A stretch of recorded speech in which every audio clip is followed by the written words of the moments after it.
오늘 본 의원은 장애인 생활이동지원센터 차량 증차의 필요성과 시각장애인 맞춤형 직무 능력 향상을 위한 복지정책 수립에 대해 말씀드리고자 합니다. 2024년 6월 기준으로 중증장애인 2,563명, 경증장애인 3,739명으로 장애인 인구는 시 전체 인구의 약 7%를 차지하고 있습니다. 그중 경증장애인 비율은 4.5%입니다. 하지만 동부천시 경증장애인이 이용할 수 있는 차량은 장애인 생활이동지원센터 단 2대뿐으로 1,800명당 1대에 불과한 실정입니다. 게다가 장애인 생활이동지원센터 차량은 중증장애인과 경증장애인이 함께 신청하고 배차받아 이용하는 시스템이기에 특히 경증장애인을 위한 교통수단은 절대적으로 부족한 실정입니다. 장애인 생활이동지원센터는 2008년 이래 시각장애인협회가 위탁법인으로 선정되어 운영하고 있습니다. 주된 업무는 장애인 이동지원으로 병원, 진료, 관공서 및 은행 방문, 장보기 등 일상생활 서비스 편의 제공을 위해 운영되고 있습니다. 차량 지원은 시각, 청각, 지체, 발달, 정신, 신장 장애 등 장애 정도와 상관없이 장애로 인한 교통약자 모두에게 통합하여 제공하고 있으며 2023년까지 한 대로 운영되다가 2023년 11월에 경기도 주택공사 공모사업 선정으로 한 대가 증차되어 현재 2대로 운영 중입니다. 23년 증차 이후 24년 5월까지 기존 이용자 대비 등록자 수는 30% 이상 증가하여 이용 건수는 50% 이상 늘었습니다.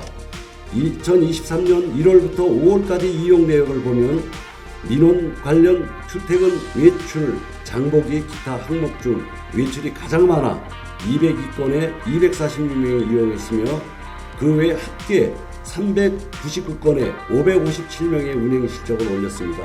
2024년에는 1월부터 5월까지 외출이 급격히 늘어나 585건에 865명으로 전체 합계 636건에 930명에게 편의를 제공해 드리는 실적을 올렸습니다. 하지만 교통약자 콜벤의 광역 서비스 전환에 따라 시외 이동 서비스의 편도 이용만 가능해지게 되었습니다. 이에 따라 장애인 생활이동지원센터의 시외 이동 예약 증가로 인해서 이용이 불가하고, 다시 말해 미처리 콜 건수가 2배 이상 증가하여 2022년 12월부터 2023년 5월까지는 미처리 콜 건수가 43건이었고 2023년도 12월부터 24년 5월까지 미처리 콜 건수는 82건에 이르게 되었습니다. 이에 따라 경증장애인의 이동 서비스 지원에 민원이 다수 발생하고 있습니다. 참고로 2대로 증차된 이후 신규 회원 가입자 수는 23년도 11월부터 24년도 6월까지 총 59명이 더 늘었음을 말씀드립니다. 존경하는 박형석 시장님, 3,800명 경증장애인들을 위한 이동권이 무관심으로 외면받아서는 안 되겠죠. 시장님의 따뜻한 시선과 관심으로 중차가 하루속히 이루어지기를 당부드립니다. 다음으로 시각장애인 맞춤형 직무 능력 향상을 위한 복지정책 수립을 요청합니다. 시각장애인들도 당당히 우리 동부천의 구성원으로서 인간다운 삶을 영위할 수 있어야 합니다. 이를 위해서는 시각장애인 복지 향상과 권익 증진을 위한 직업 능력 개발이 필수적입니다. 하지만 사회적 무관심과 장애에 대한 편견과 필요한 관심과 지원을 받지 못하는 실정이 있습니다. 존경하는 박형덕 시장님, 시각장애인 자립 지원을 위해서는 직업 능력 개발을 위한 기초 능력 배양과 직무 능력 강화가 절실합니다. 시장님께서도 아시는 바와 같이 시각장애인 일자리 정책의 문제점은 다음과 같습니다. 첫째, 지역 내 중도 시각장애인의 발굴 및 필요 복지 서비스 연계가 부족하고, 중도 시각장애인이라 하면 우리가 정상적으로 생활하다가 다치고 그래서 장애를 입은 분들을 말합니다. 둘째, 현재 지역사회 시각장애인 직업 재활 및 연계 프로그램이 부재하며 셋째, 정보화 교육 및 안마사 직무 능력 향상 교육 등 프로그램 진행을 위한 시설과 장비가 부족하고, 넷째, 시각장애인에 적합한 직종 연계가 부재하는 것입니다.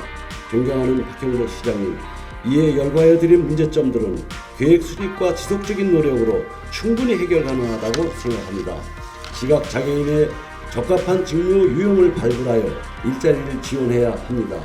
예를 들면 어르신들을 위한 안마사 보건소 파견 지원과 자격증 소지자의 직무 능력을 강화하기 위한 안마기술 강화 훈련 등을 실시하는 방안이 있습니다. 또한 중도 시각장애인에 대한 기초 재활 훈련을 통해 직업 선택의 접근성을 보장하고, 안마사, 인터넷 정보화 강사, 장애 인식 개선 강사 훈련 등을 실시하여 기관 연계를 통한 직업 재활 기회를 제공하는 것입니다.